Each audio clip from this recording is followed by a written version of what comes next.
This week, CBC News is taking a close look at Mexico's brutal drug wars and the impact here at home. The drug trade there is deadly, with big payoffs and bigger risks. But the lure of fast money has proven irresistible to some Canadians, and they've paid the price. Here's Duncan McHugh.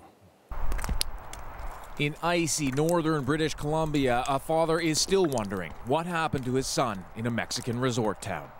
Rick KENDALL knew his son Gordon had been visiting Mexico for years, ostensibly to do land deals. Then, in 2009, KENDALL turned on the TV to discover Gordon was dead.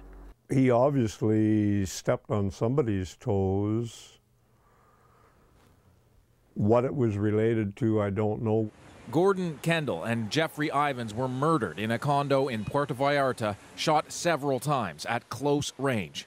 RCMP suggests both had ties to BC's drug trade, and police believe greed is driving BC drug dealers to bypass U.S. middlemen to go straight to Mexico. What we'd seen in the past was attempts by BC gangsters to go direct to the supplier. They were looking at purchasing cocaine at the kilo level at about $20,000 in Los Angeles, and they could get it for about $8,000 to $10,000 in Mexico itself.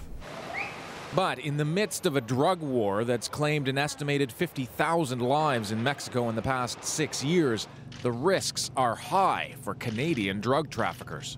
They're oblivious to the fact that the guys down there will shoot you and eat you. This former Vancouver drug squad officer says BC traffickers are out of their league and results can be fatal.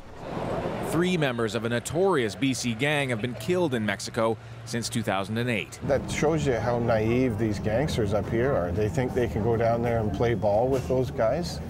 They're tied in with the army and the authorities and corruption.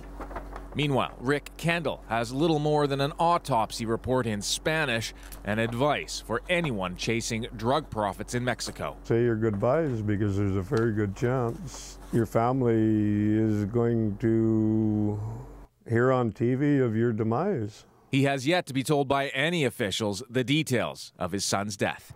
Duncan McHugh, CBC News, Houston, BC.